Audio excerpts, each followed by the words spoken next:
Okay, first I just want to get into the headspace, just to give you guys some quotes. Second, I want to clarify an ambiguity. I want to use a video for that. I've got some other things that I could get into a little bit more, but most of what I want to do is do a skeptical treatment, which is my third little goal. So I'm going to take a statement or a couple of different statements, and I'm going to kind of apply a bit of a skepticism acid test to these things and see if it comes out like, what sort of, do we have faith or do we have reason? And that's going to be the sort of structure. And then we'll do a Q&A. The third part will be a little bit more interactive. So I just want to read a couple of quotes about this just to sort of motivate it. Because I mean, the biggest objection I think in philosophy usually is the so what objection. If anybody knows what that is, the so what objection goes like this. So what? Who cares about any of this? Like, why should I care about the distinction between faith and reason? If you're a Christian, you might think, I have faith in Jesus. I don't need to have reasons. Like, I don't need any of that stuff. That's extra. It might be just like kind of whipped cream on top of the sundae. Or if you're an atheist, you might think to yourself, I don't have faith in anything. I have reasons for the things that I believe. Or if you're somewhere in the middle, you have some sort of like a mishmash of it like I do. But let me just motivate this real quick. One thing, a quote from John Lennox that I heard him say at a presentation today on YouTube I was watching. He said, one of the biggest battles in our culture is the definition of faith. What does it mean to believe? Faith has been redefined, and he meant by atheists, and specifically he was talking about Peter Singer, redefined to mean belief where there is no evidence, and that is dangerously wrong. And I agree with him there. I think it is dangerously wrong to think that that's what it is. You get authors like Mark Twain, I believe, said, faith is believing what you know ain't so. And it's hurtful to hear that stuff as a Christian person who wants to get into academia, because I think to myself, well, if it's that easy, then why would I bother? And then I look at scholars like Anselm or Augustine or Aquinas, and the way that they had these nuanced, detailed, rich, robust views on what faith meant. And it wasn't just this sort of hand waving, who cares? I have faith. So that's what matters in my intellectual life. I don't think that's very intellectually virtuous. In fact, I think a lot of times it's a cover up for sloth, which is, I think, a vice. So let's move on. Richard Dawkins, a new atheist, very loud, boisterous, big personality new atheist. He's on Twitter a lot, which is real fun. If you ever want to have a laugh, go on to Dawkins's Twitter. Faith is the great cop-out, the great excuse to evade the need to think and evaluate evidence. Faith is belief in spite of, even perhaps because of, the lack of evidence. Again, this is frustrating because he's not wrong about his the way that he frames this is not for no reason. He's not getting this from nowhere. There are a lot of people out there that just say, I just believe things because I do. I have faith. And it's just this sort of catch-all umbrella term that covers up the fact that I didn't bother looking into this and I don't want to believe it. And nobody in my church, nobody in the authority structure that I think really wants to espouse it, so I don't have to either. And if you have a problem with that, then you just don't have enough faith. I think that that's radically mistaken, and it motivates people like Dawkins to keep talking like that. One of the older atheists, one of the more challenging atheists that has spoken out on this issue is W.K. Clifford. He was a mathematician and a logician, very smart guy. And he had a famous debate with a guy named William James on this same issue. I was actually going to go into their discussion. It's very interesting stuff, but instead I figured I'd just quote him. It is wrong always, everywhere, and for anyone to believe anything upon insufficient evidence. And that is going to turn out to churn out quite a few essays as to like what it would mean to try to live like that.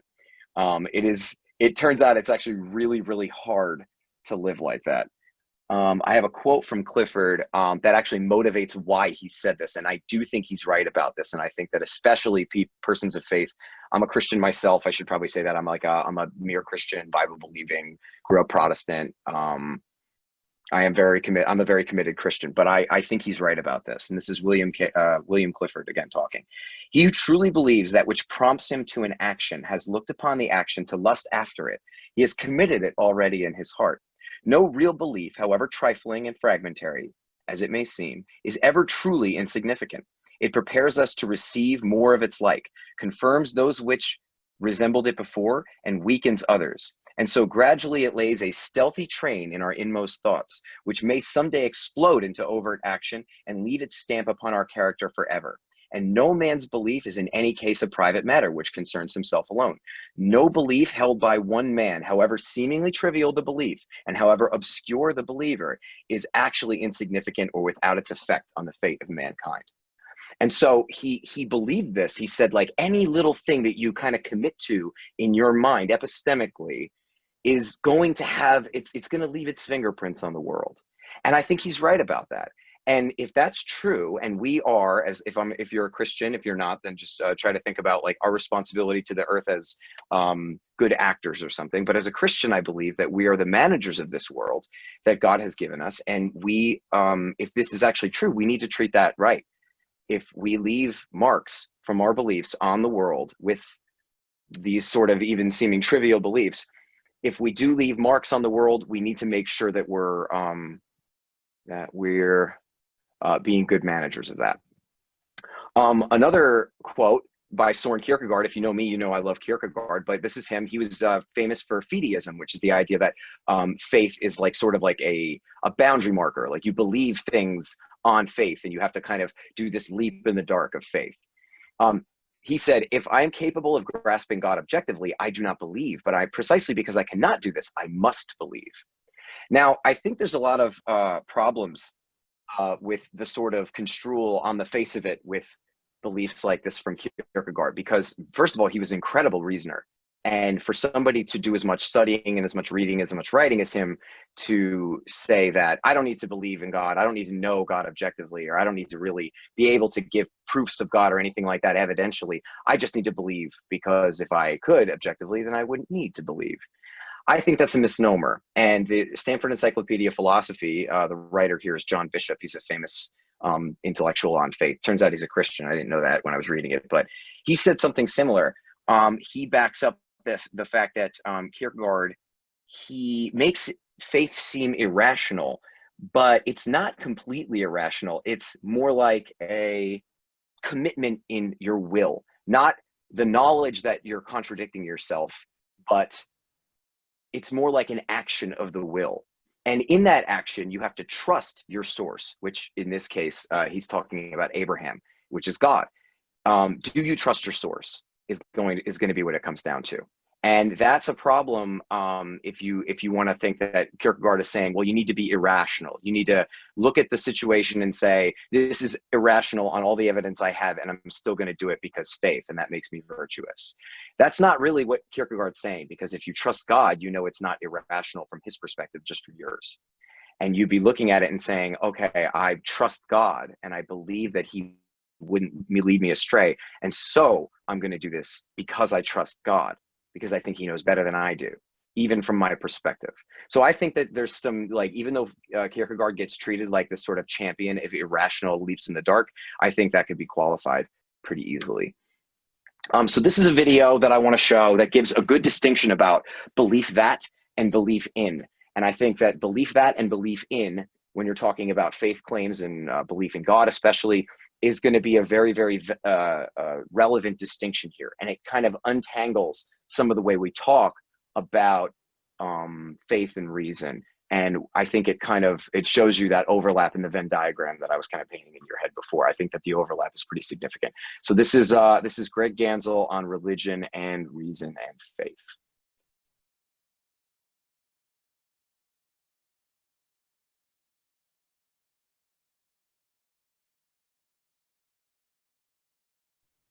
What he's basically getting at is that there's an overlap in certain areas, and then there's different things being referred to in other areas. So the belief that statements usually talk about facts or propositions. Usually, I'd say propositions, it gets a little technical. Let's just say facts.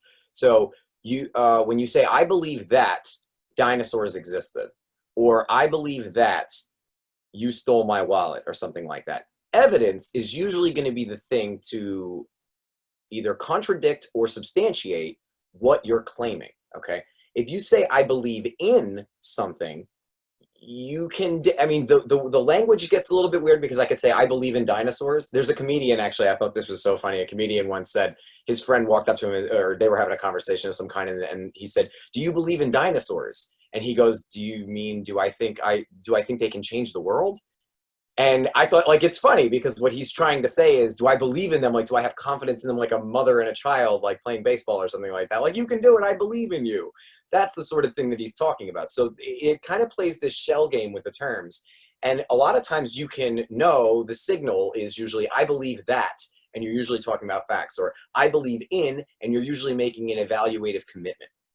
Okay, so that's the difference. And I think that's a really helpful distinction. It's not perfect, though, because you can get into different things like, do you believe dinosaurs once were existing and prowling around the earth, or do you think that they can change the world? Those are very different things. So you got to kind of pay attention to the language there. So what I wanted to do, and I thought this would be kind of cool, like originally what I was going to do is I was going to present you guys with a whole bunch of different like philosophical definitions of faith, and then a whole bunch of biblical data and see which one comports. But I got too lazy to do that. So what I'm going to do is I'm going to take a couple of things. I'm going to take some cases, and I'm going to see if I can apply a bit of skeptical reasoning to the cases. And once I do this skeptical treatment, we should see whether or not we should commit to these things based on our judgment within. We're going to have a certain sort of, like, every human being has a certain ability to assent or not assent. I believe that belief, when it comes to the point of once you know something, you kind of have to make a move toward it or block a move that you normally have toward it. Somehow there's something inner about you that either attaches or detaches from something. You can shove it away on purpose. You can grasp it on purpose. There are things like, this gets pretty technical because I'm not what's called the doxastic voluntarist, which means that you have to accept beliefs on purpose. Like, the gateway to your senses is so unbelievably big, and there's like one little goalie called your attention span that's like trying to like grab at stuff, and it's just, you receive so much more than you can vet or filter. So I'm not a doxastic voluntarist if we get into the technical stuff. However, I do think that when you attend to something specifically, certain propositions need to be evaluated. And one way to do this is to say something like this sentence above on this thing here. I put it in italics, but it's not, the font doesn't really go italic. It's like a little slanted. It's not what I wanted. But the sentence is, why should I believe in something for which I have insufficient evidence? The four main things that I think in this sentence are key are the words should, believe, insufficient, and evidence. All four of these words, I just want to say, I'm going to say a little bit about each. All four of these words you could do a dissertation on. Like, they're vastly more complicated than we can get into because they have really, really significant linguistic and just meaningful features. But I just wanted to call your attention to these sorts of words. And I think that when we start to get into the habit of mind to pick up on stuff like this, we start to reason better about what's actually being asked of us when we get asked a question like this. If you're an apologist or you're an atheist or whatever you happen to be in the room, I think that you should pay attention to these words. So the first word is an ought statement. It gives an evaluative dimension to what I would say is probably a proposed action. If you should do something, it means that you ought to act on that something. If you should go to the doctor, that means get up and get in your car or on your horse and buggy or in your space, whatever. Get to the doctor. Okay, you should go to the doctor. And it goes with a bunch of different values. You're unhealthy. You ought not be unhealthy because you have to work, you have to take care of your family, pay rent, blah, blah, blah. So therefore, you should go to the doctor. Stuff like that is important because it depends on what you believe. The ethics of your own judgment is going to come into play here. But I want you to pay attention to words like should in these situations. It sort of compels you or merits a certain action on your part if you should do it. The second word might also, I think, be about an act. Like I said before, I'm not a doxastic voluntarist. I think you have a very small goalie and a very wide goal, and you're getting things shot at you all the time in terms of the way that you believe things. But when you are considering a belief, you have to think about it like, or I would think about it like this. I'm going to suggest, since I'm the presenter and you all have to listen to me, I need X in order to do Y. To commit to the action of deciding to act as if you are correct about what the speaker is to be convinced about. If you want me to do X, you had better give me a good reason to do X. If you want me to believe you didn't rob me, you had better empty your pockets. I want something from this situation that you're going to have to show me in order to compel me to assent to that belief. You're going to have to convince me. You're going to have to pull me, somehow prod me, peck me, push me into taking on what you believe. If you didn't steal my car, you're going to have to show me camera footage of you sitting at your desk the whole time. If you didn't eat my sandwich, then where is it? Like, you know, why do you have crumbs on your face? Stuff like that. These seem like trivial examples, but they come into play when you get asked questions like, why should I believe that Jesus is God? Why should I believe that Jesus of Nazareth was special? Why should I believe that I am a sinner and I should be, you know, I need forgiveness or something like that? I think they have very, very similar structures. All these statements involve a similar conditional claim. If you want me to mentally or personally or existentially commit to X, you must produce Y-ish reasons of the kind that I'm demanding. Essentially, it's saying, convince me. Okay. But that's going to turn us to our third word, which is sufficiency. Sufficiency sounds weird, but really it just means enough or plenty, right? If something is insufficient, it didn't quite reach the mark. If I ate something and I'm still hungry, it was insufficient to quench my hunger. How much is too much? Enough is enough. You have plenty. Stop eating those chicken wings, you obese mess. My God, how many potatoes did you mash? You ate it all? Who even does that? I don't even know why I wrote that, but you get the point. It's enough. That's what it means. It means enough. So phrases like this or words like this indicate proportion. You swap out evidence for mashed potatoes and you have sufficient evidence to meet a certain burden of proof rather than your own hunger. That's what we're talking about when we talk about sufficiency. Get a weird notice. Okay. Let's see. Okay. And the fourth word, which I think is the most ridiculously misunderstood word in all of apologetics, evidence.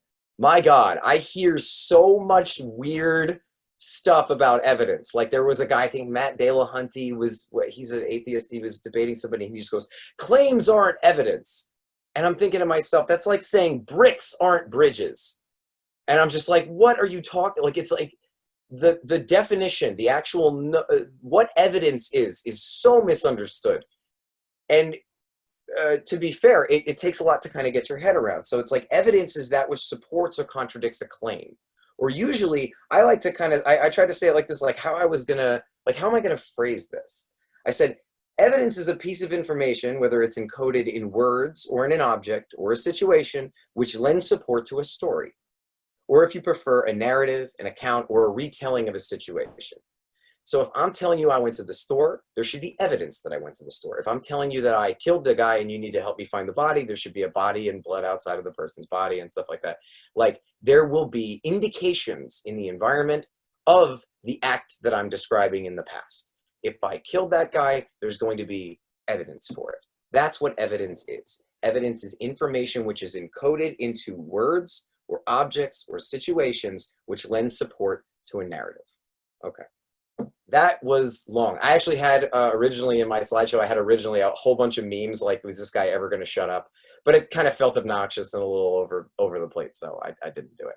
So the skeptical treatment I want to give, what I want to kind of give to you guys and have you think about it for about, I don't know, 5 minutes, is these two claims. I think that believing that and believing in can be treated in these two claims. And the two statements I want to put forward are, Jesus of Nazareth died and then he stopped being dead. Okay. That is a that claim. Was there a human body that was dead? No heart rate. He was torn to shreds by what they did to him. It was a horrific form of execution. If you're a swoon theory person, we could talk about that if you want. But I think he was dead. I think that crucifixion does that to people. But I can attest to these this claim with facts. And the fact those facts could be contradicted or shown false with evidence, certain historical evidence, in my opinion. On the other hand, believing in Jesus of Nazareth can forgive me of my sins. That is also kind of a claim you can provide evidence for. He did say he could forgive sins. Even the Pharisees didn't really contradict him. He kind of said, even if you don't believe I can forgive sins, watch this guy get up and walk. But, you know, so that you may know the Son of Man can forgive sins. He says things like this. But for all intents and purposes, let's just say that it's not a provable or even any way evidential, except for just sort of like internally evidential claim that Jesus can forgive my sins.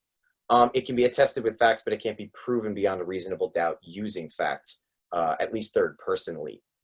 So I want you to like legit, I literally want to just like take like a couple of minutes, everybody stay muted, nobody ask any questions. And I want you to just consider these two statements.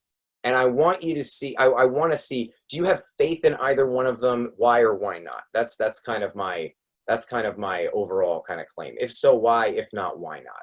And I want you guys to kind of pipe up and chime in on these sorts of claims. So just give yourself a couple of minutes, look at these statements, think about them for a couple of minutes, and then you know, give it a couple of minutes and then pipe up. Okay.